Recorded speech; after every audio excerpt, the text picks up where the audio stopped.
All right, so as you would have seen by the title of the video, hopefully today's video is going to be based around a project I've been working on for about the last 12 hours. It is a fully custom built app cloner. The main reason behind this project was that other app cloners on the market are either subpar or the features that I actually wanted are locked behind exuberant donations. After a little bit of research and some reverse engineering, I discovered that the actual process behind app cloning is not that difficult. It can be done in less than 200 lines of code. Now, keep in mind that I'm not a programmer. I just know how to prompt an LLM in the right way to be able to go out, do the research, see how this is done, and then that with a little bit of persistence and refusal to take no for an answer, this has led to a fully operational app cloner. Now, you'll see here on the right-hand side of the screen, I'm using an application called Screen Copy. This is just mimicking the physical device that I have plugged in over the Android device bridge. Pop open these applications here. These are all clones. There is no original stored on this device. They'll work. They will do as they're told. I've logged out of these particular ones so that I'm not exposing any credentials. We'll go over to the code here. I've removed a few of the parameters to be able to record this video. I don't want to go exposing myself. I'm just going to do a quick rundown of the code. Once again, it is super simple. We go down to the bottom here, including the multi-line doc strings, you'll see we only have 349 lines of code down here. So first class up here, we have the APK tool wrapper. It simply provides an interface to the APK tool utility for decompiling and recompiling the Android APK files. So what I've done is downloaded the original APK off the internet. This is free, so anybody is able to do this. We then essentially pull it apart using our function here called decompile. What this does is reverse engineers all the code and then pulls everything apart, so I'm able to examine the code and make the required modification. We'll come down here to our second class here, the Android ID fetcher. I've made sure the classes are named after what they do, so keep it nice and simple, so anybody is able to use this code. Name is self-explanatory. We'll go through it real quick. This class is responsible for retrieving the Android ID from a decompiled Android application directory. You'll see in a second, I have a directory where all the decompiled apps are saved. Then navigates through the directory structure, examining the files, looking for the Android ID. Every time you install a application on an Android phone, that application has a very specific Android ID. The main goal of this is to be able to generate a new Android ID. So you'll see here, we are fetching the Android ID. Search is predefined Smiley file locations with the decompiled directory to locate and extract the Android ID. So once we have the Android ID, we're then going to save that into the file so that we know exactly what the Android ID is, so that we can modify it and keep it all in line.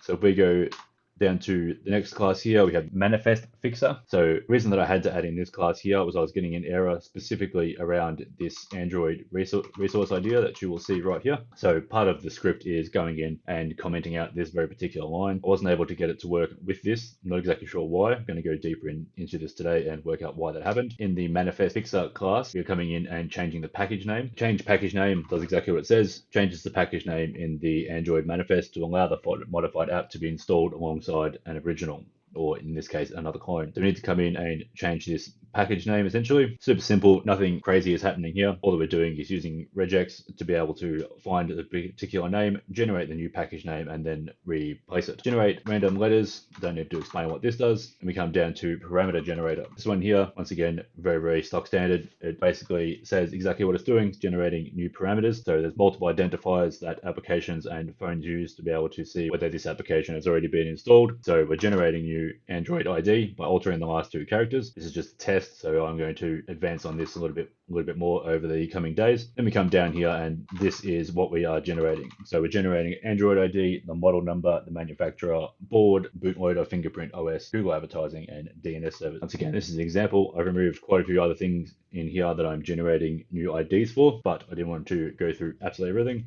Just wanted to give a high level overview of what is happening here. So then here in the modifier class, once again, it does exactly what it says. Modifies the decompiled APK files using the given parameters to alter the device identifiers and application property. This is just using everything that we have out above. Once again, we're coming down, we're modifying the provider authorities, and we're generating a random suffix to be able to use. Now, the final class you'll see here is the signer class. So every single application that is built for Android, and I'm assuming iOS as well, it needs to be signed as a security documentation. We're then signing it with a new signature to pass the security check. Final part down the bottom is the main, where we're pulling everything together. You'll see we have the default app path, the decompiled directory, modified directory, etc. So this is just my project structure of where everything is going to go. We pop open a new window here. You'll see on the right hand side, you'll see my project structure is just here. So we have cloned apps, a default apps directory, the key store, and this is just keeping everything nice and neat and tidy. You see we put in an alias. This is for the key store generation.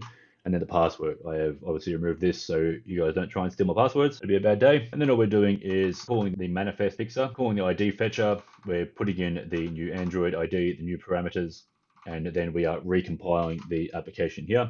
Recompiling just means putting everything back together and then putting it into an APK file. We then assign the new APK file and then we're off to the races. It's a nice quick little breakdown of what is going on here. What I'm going to do here is then you'll see it live in action. All right, so all I've done is re-enter the password and ID for the key signer. I'm going to come in here, run the main script. Probably going to be a little bit hard to see. It's not really anything exciting going on anyway. All you'll see here is we are decompiling the code. We're then coming down here, reverse engineering the smiley code, whatever you want to call it, copying everything across, and we'll come down here. Once we get to building resources, this means everything has been decompiled, everything has been changed, and now we are putting the APK back together. We are putting everything across. You'll see the last section here, there is a ton of code. We've got 4,500 lines here. All this is doing is running a check to make sure that everything has been put back together correctly. We then do the verification, which is everything above here, and then our final print statement here is saying everything has been run correctly. Now what we want to do, you'll see that I've come in here into cloned apps. This is where the APK has been put into. You see that we have the original clones here, and you'll see also we have the Bumble modified. This is the new APK that we've spat out. Now we're going to run ADB and we're going to install this onto the phone. So you'll see we're performing the install. We come over here to the phone. You'll see 1, 2, 3, 4. At the moment we have 4 of this particular app. Any second now we should have the new one pop up just around down here. This usually only takes about 20 seconds using the ADB. There we go. Here's our new application that has just been installed. Pop it open and you'll see everything works as expected. So once again, I wanted to keep this nice and short. I just thought this was something cool that I was able to whip up quite quickly. I was very surprised at how quickly it came together, but something interesting for the OnlyFans niche. You get pretty sick of seeing these crazy donations required to do something that is so simple in Python with a little bit of stubbornness. You're able to get very, very far. I haven't used any fancy tools. This is everything's open source. And once again, it's just using an LLM to go out, do the research, see how it's done, and then come back and write the code. So if you got this far, thank you very much for watching. If you know anybody who might get some value out of this video, make sure you share it, put a like on the video, and thank you very much for watching, and I hope to see you in the next one. Peace.